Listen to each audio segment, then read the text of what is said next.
What's up everybody, Zachary Strife here, and I've got everything here because it's time to build me a Ryzen 1500X system.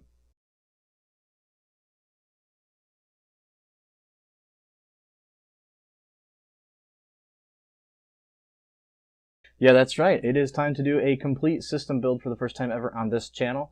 I'm going to try to be as detailed as I can and go through the process of which I build my computers. First off, I'm going to list all the components that we have here. We've got the DIY PC P48-W. It's the mid-tower case that I just got. It was specifically bought for this build. We've got the Asus ROG Strix B350F gaming motherboard, which you should have seen the unboxing and overview in the previous video. We have an MSI Radeon R9 390X gaming 8GB. And just real quick again, one of my friends helped me out tremendously here. He's gotten probably about half these parts for me. So that was really amazing. We've got one little itty bitty stick of RAM. It's a G.skill Ripjaw V-Series 8GB. It's actually from a 16GB kit, but the PC I'm recording on right now has to have RAM too. So I'm splitting it for now. I'm going to have to figure out what to do for RAM in the future. But there's one of the 8GB sticks. We've got the Cougar VTX 700 700-watt power supply. It unfortunately is not modular, which in this case might be a little bit of a challenge, but should be plenty of power for what we're building. We've got a Western Digital Blue 500 gig 7200 RPM drive. This is actually one of my older drives because I have extra drives laying around and I really don't have the money or budget to buy a new solid state. If it warrants it, I will put a solid state in it, but I don't think I will need to. I think the 7200 is going to be plenty. And we also have the Thermaltake Contact Silent 12. This was also one of the items that my friend sent me. Again, you know who you are. Thank you very much. You are freaking amazing for helping me out and getting content going on this channel. If the cooling isn't good on this, I will probably swap it out. The good thing about this cooler is it actually has an AM4 bracket out of the box, and there's actually a universal mount for Intel systems too. So I think just for the universal mount alone, this would be worth buying, because if you get the universal mount, you can mount any AMD cooler on your Intel system, which is kind of interesting. So, and if I'm not happy with that cooling solution, I actually have on backup a Cooler Master Hyper 212. I just recently got it. It's actually for one of my other systems, but if I'm not happy with the cooling performance of the Thermaltake, I will be installing that with the additional AM4 bracket that you have to get from the website. All of the items shown in this video will be in the link, or will be linked in the video description, including a place to get the AM4 bracket for the Hyper 212. Alright, so we're going to clear the table and start off with our case prep, and we'll continue from there. Before we get too far at the case prep, I want to emphasize that you build the computer outside, maybe in the box, to just make sure it can start up in post with all the components. I've already done this, and it does actually start. Yay! But let's go ahead and do some case prep here. We need the rear I/O, and we need a screwdriver. Alright, so let's go ahead and take both side panels off this case. The case doesn't have very much cable management, so I'm going to do my best here. There was a little bit there, but not a whole lot. So that's why I was saying in the beginning that the power supply might be a little bit challenging, because, well, it might be. So one thing I want to make sure I do before I get too far is actually take this rear fan off. The motherboard is actually quite a tight fit in this case because it's a full-size ATX case. So I'm going to take this fan off real quick. And then, since I don't have a optical drive or any of the 5 1/4, I'm going to go ahead and run the wiring in the front straight down. Unfortunately, in this case, it's not easy to route those front cable or front panel cables. So you can fit one of your 5 1/4 bay drives, but I don't think you're going to be able to fit 2, because I did do a test build in the case on the case review and found out that that was a little bit more difficult to work with. There's the rear 120mm. Might get replaced with something a little better down the road, but that's what we got for now.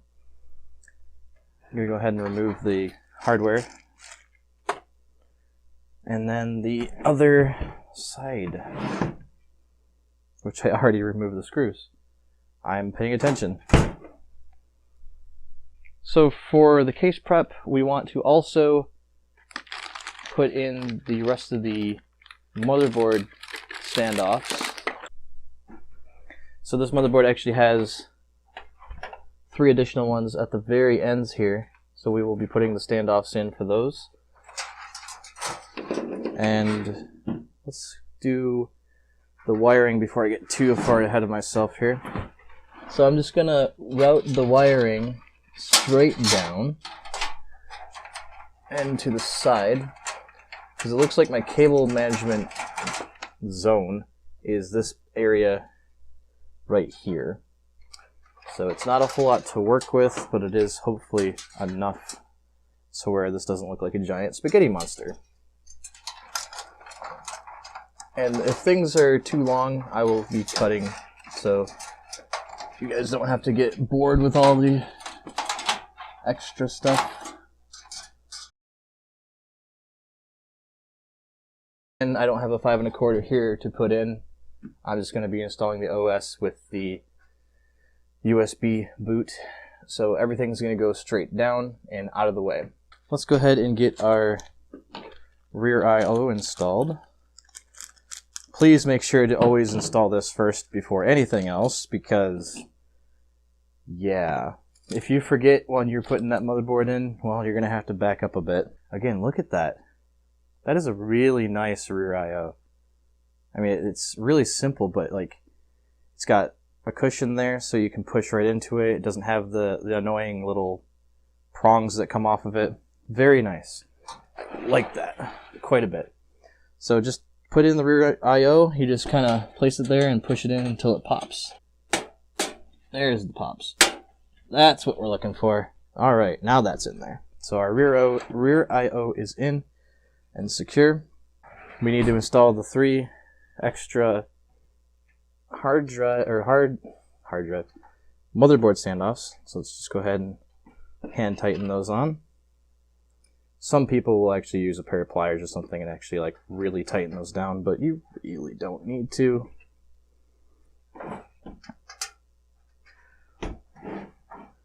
And this is really the first time I've ever built in front of a camera, so I apologize for the angles if they get a little weird. Standoffs are installed, cables are out of the way, rear fan is off, so I have easy access. I guess now it's time to install a motherboard. I'm going to go ahead and do a quick installation of the AM4. Here I've got the Ryzen 1500X and the board. It's really simple. If you look, there's a little golden corner or a golden triangle on one of the corners. You're going to line that up with the corner on the motherboard. There's a corner, or there's a little cutout triangle right there. So you're going to match up the golden triangle with the cutout. Just kind of place it over there. Don't force it. And just let it sit just like that. So that's how you install your CPU, at least for AMD's side of it.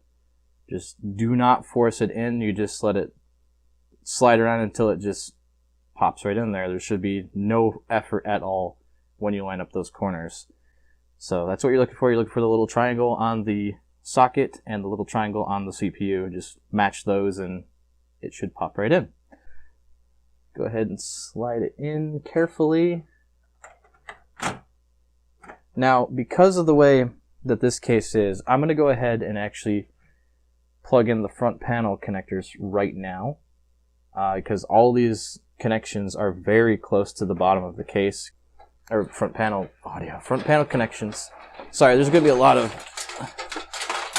verbal mess ups because I am not good with the English language.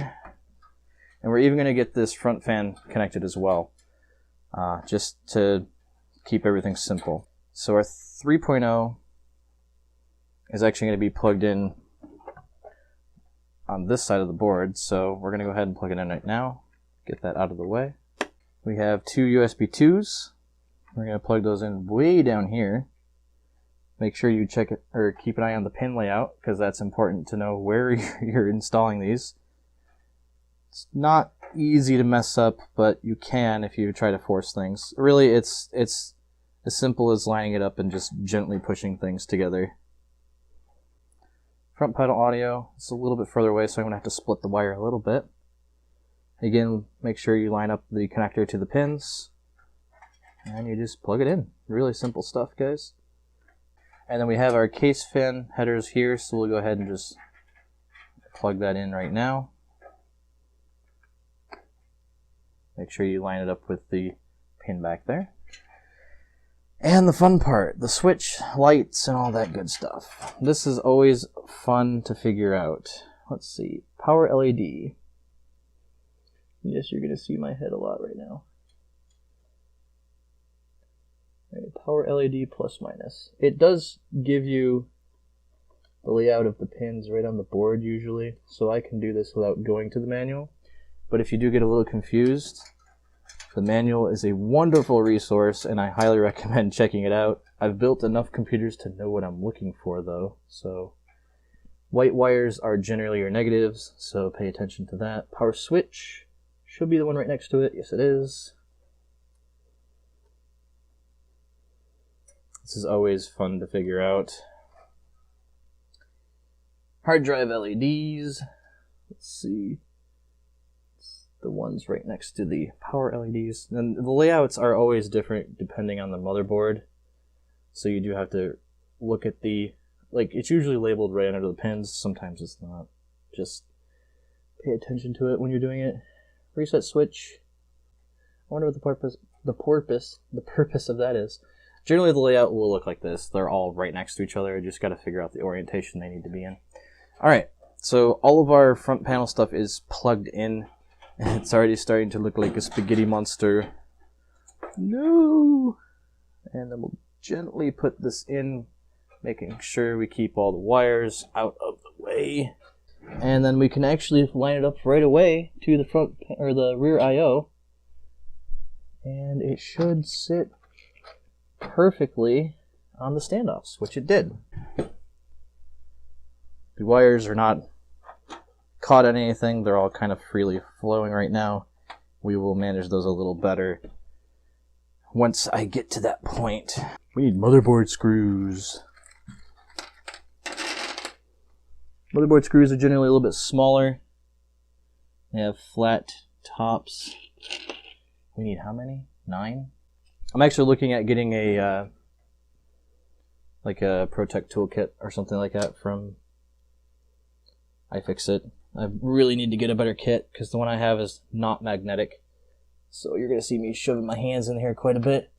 But it's really simple. You just push the motherboard in, line up one of the screws. Generally you want to start with the middle one because that's the easiest one to get.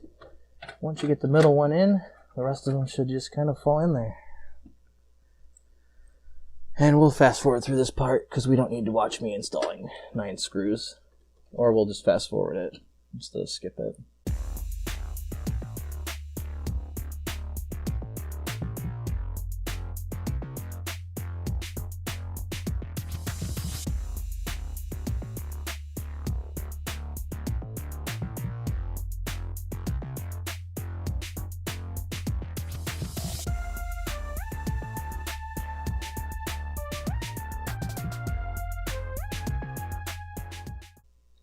Alright, now we got all of our screws in. I'm going to go ahead and just retighten them down to make sure they're all firmly in.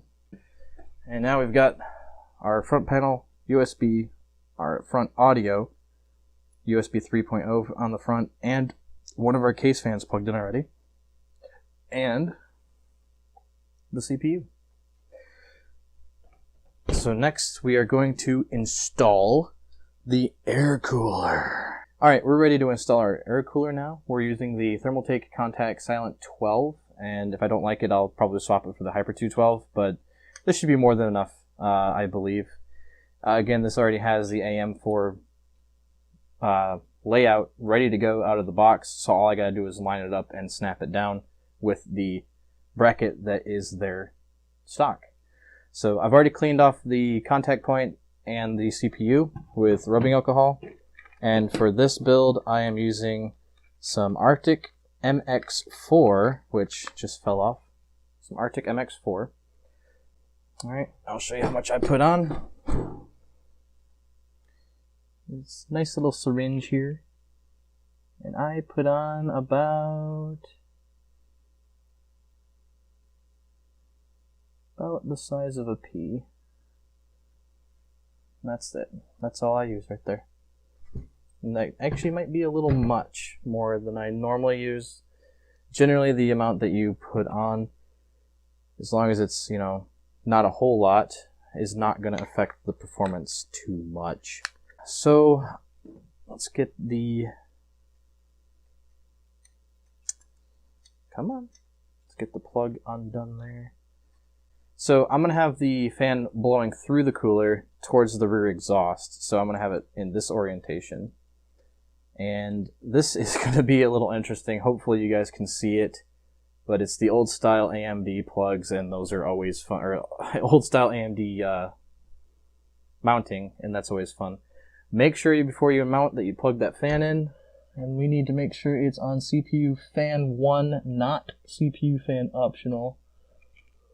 Because if your motherboard does not detect something plugged into the fan header, generally you're going to have problems. This might be a little difficult. There we go. Okay, now it's clipped. So slide it again, because I'm trying to make sure it's on the CPU. There we go. And I'm pushing down pretty hard on this side. I'm going to make sure this clip comes out, and then I can push it down. Oh, I got to slide it more too. There we go. That should be good. The AMD mounting is always interesting. And I got it. Okay, cool. So after I get the cooler on, I get a little wiggle. Make sure I move that thermal paste around a little bit. Make sure it gets evenly distributed. Honestly, that's not too bad of a mount. I kind of want to move it a little bit, because it's not quite touching all of the CPU. There we go. And at this point, I can actually reinstall this rear fan. So we're going to go ahead and do that real quick. Always make sure that the direction of air you want is pointing this way. So if I want it to blow through the rear, I need to point this towards the back so it blows out. Just something people sometimes overlook or don't understand. Might as well get it out there so people, you know, understand.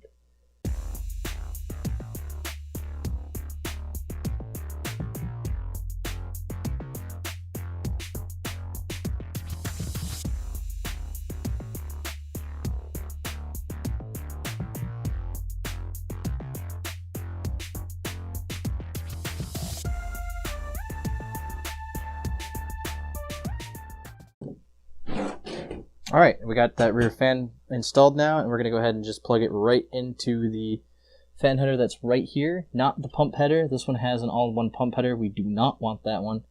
We want the fan header right behind it. I'm not sure if it really makes a huge difference, but I'm sure the headers do different things. Since we're here, let's go ahead and install our RAM. It should fit next to this cooler. I don't think there's going to be an issue with it. It's going to be pretty close though. This motherboard features the slide in and one side snap kind of thing, so just line it up and slide it in. Like this. Oh my gosh, that does not touch the fan. Wow. That is so close. Snap it in, good to go. I'll give you a better look at that. It looks like it's touching the RAM from that angle, but the fan slides freely, so we're good. Let's go ahead and install the hard drive. That'll be the next thing to do, I believe. This case was a little weird. I was only able to really mount the hard drive down here, So that's where we're going to go, unfortunately. So this is going to slide right here. Usually there's a little guide for it to go into. And then we're going to secure that with 4 screws.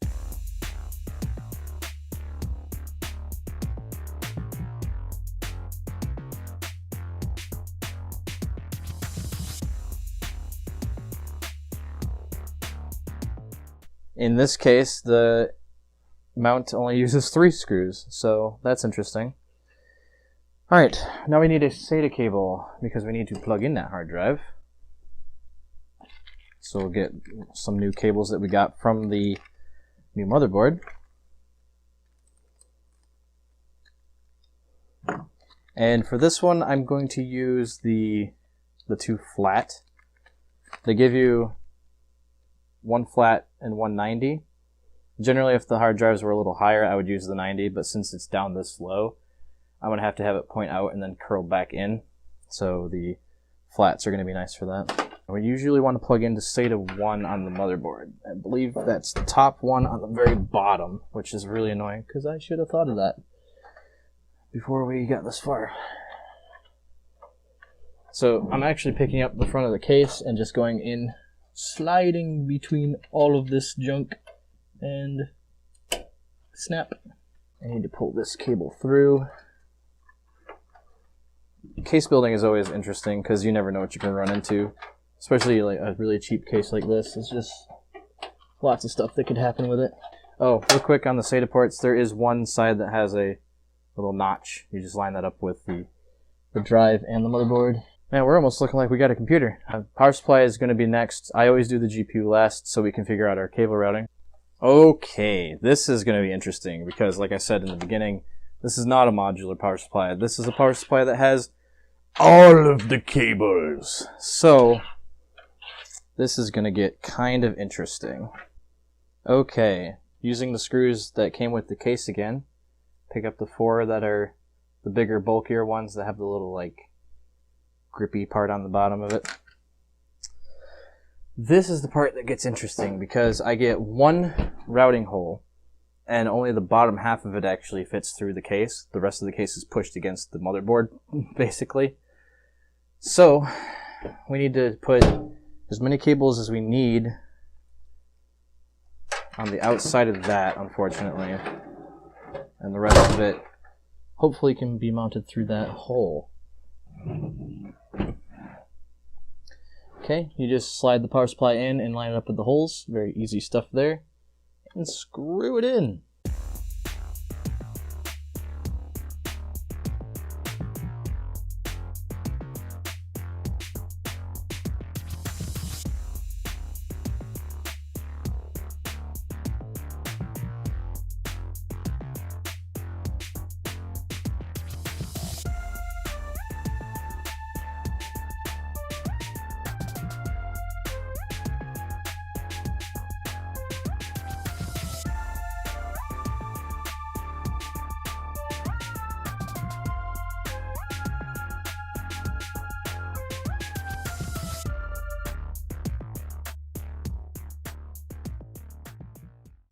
I used a bigger screwdriver for this one because you want to make sure that this is not going anywhere.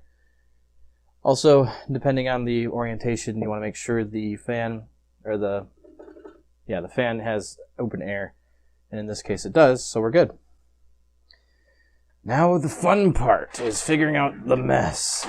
Okay, so we're going to figure out what wires we need and then try to get rid of the rest. We need 1 SATA for the hard drive way down here. We need 1 CPU. We need, so we don't need this one.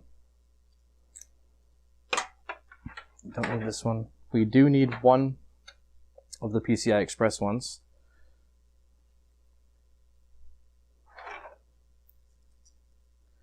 So we don't need this PCI Express one, the Molex, or this SATA. So we're going to try to wire it through the hole back here and get these out of the way. And they will fit right now, but I cannot guarantee when I put the panel on, it will fit through.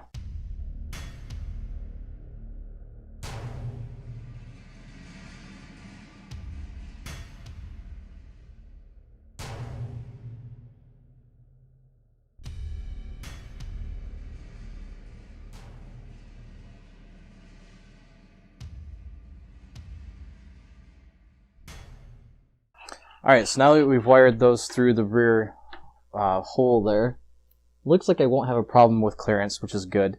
But we need our 24 pin for the power, we need our PCI Express for the GPU, SATA for the hard drive, and the EPS CPU power, which we didn't think ahead, and I need to figure out how to plug that in now. So we'll try that right now. Not ideal because of the way I did it, but you just kind of guide it in. There we go. All right. CPU power is plugged in. So one of the things I like about this power supply is it has black cables with black sleeving, and it has Molex. So if you have any additional things you want to install, the Molex will support it. Okay, so the rest of it should be pretty easy. Let's get this guy out of the way for now. We'll just kind of seat it out there in the front panel, or near the front panel. Let's get our 24 pin plugged in here.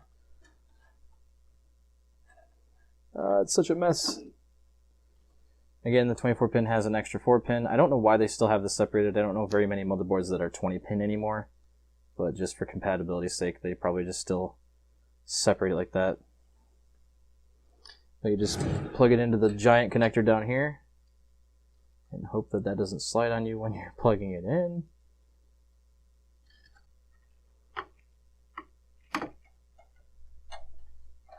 Alright, 24 pin is in. And just again shove that cable to the front where we don't have any drives. Unfortunately, this is my cable management. Okay. We need our SATA. And unfortunately, there's not much I can do about this one. This one's just going to have to float there. I can try to route it down the bottom. Actually, we will do that. We will route it down the bottom underneath the giant 24 pin. Only using as much as we need, and then tucking the rest away. And plugging it into the hard drive.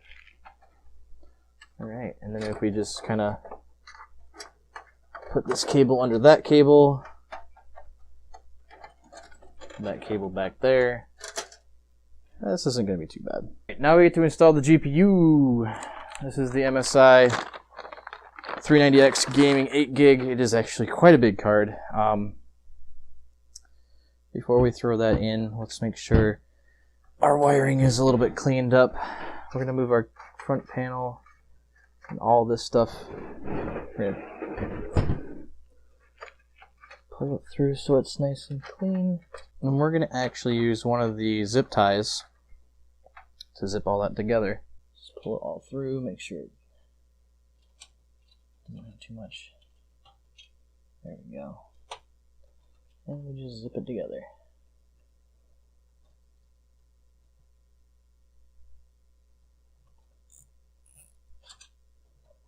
There we go. Problem is we don't want to hit this fan. I'm pretty far away from the fan. So I think just tucking it back here will be good enough. Because honestly, this case doesn't have a lot of wiring to work with. This is going to be the bulk of our wiring, unfortunately. And we can just kind of zip it together on the case right there. And just kind of route it down here, because that's about all we got. You want to make sure the wires lay pretty flat, especially in this case, because they are going to be pretty close to the edge. And since they're at the bottom half, that shouldn't present any problem with the clearance that we have. Actually, I should be able to coil these together, because unfortunately there's not a lot I can do about this space.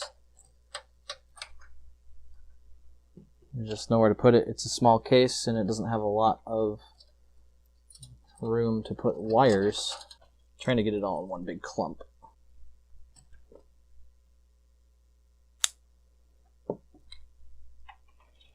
Alright, we were able to get that giant clump together. Alright, we are actually going to go ahead and put the side panel back on now to make sure we actually have the clearance to do so. because, I mean, we don't have a lot to work with, but this should be okay.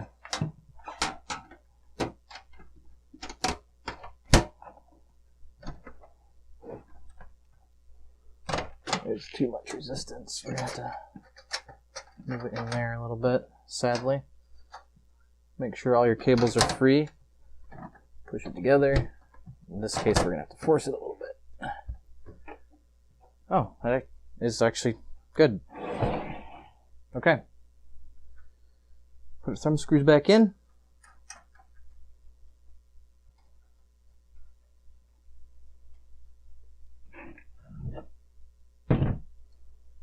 All right. Now we can plug in our GPU. Now we've got the spaghetti monster tamed. So on this case, we need to unscrew the GPU holder.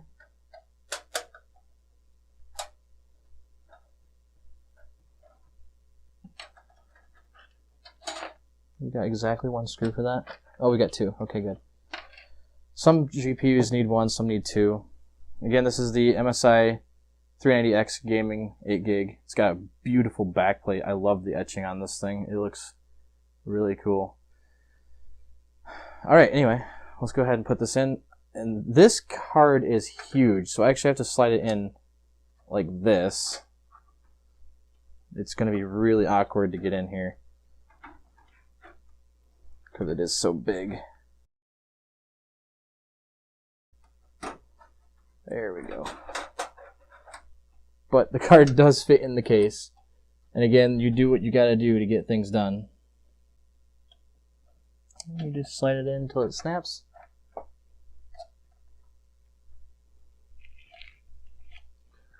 And now the card is firmly in there. Wow, the power plugs are going to be a little bit of a challenge. They're really close to that case. But that should be okay. The case is a challenge, like I said, but everything does fit where it needs to go, so. And unfortunately, the build that I did before this, the PCI Express slots were in a little bit of a different orientation, so I have an open slot now. And then when we got that, you screw down the GPU with the screws, and then you mount the holder back into place. We tamed the spaghetti monster, but now we got to figure this out. So we have a 6-pin and an 8-pin, which this will work, but it's going to be really tight. Again, this is not the most ideal case to work with, but it can be worked with. Oh, come on. I'm lining up the 6-pin. Get in there. It's very difficult because there's a very small gap right here to work with. And I probably should have plugged it in beforehand, but that's okay. Nothing like a little challenge to our build. Okay, we got our 6-pin plugged in. Now we gotta get the 8-pin plugged in.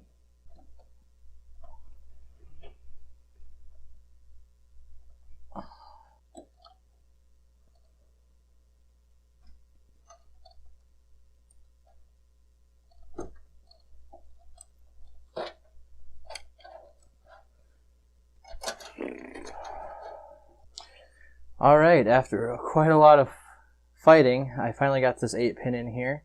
I had to bend up the side a little bit here, so this does fit, but it's very, very tight. I recommend plugging that in before we put in the GPU, I think. This case, I don't know. Specs say it can have a much bigger card than this, but honestly, with the clearance issue here, I'm not thinking that's possible. I mean, it's not a big deal. I was able to fit it in there. And we did tame the spaghetti monster. I just gotta make sure there's clearance to that fan back there in the front there. Looks like there's clearance. And I guess it's time to test fire the system and make sure it all runs. So we've got the Ryzen 1500X, the MSI 390X, hard drive, RAM, power supply, motherboard. It was a bit of an experience, but yeah, we'll see if it fires up now. Alright, and now through all the pain and struggling it took to get us here, and all the struggles and hurdles we had to jump over, let's see if this thing starts up. Power switch is in the front.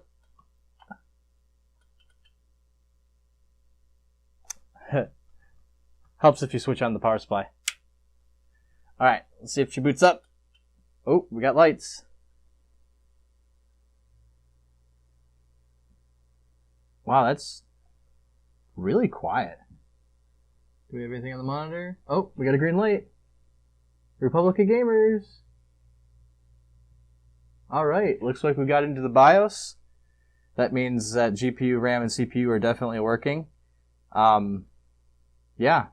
Would I build in this case again? Yeah.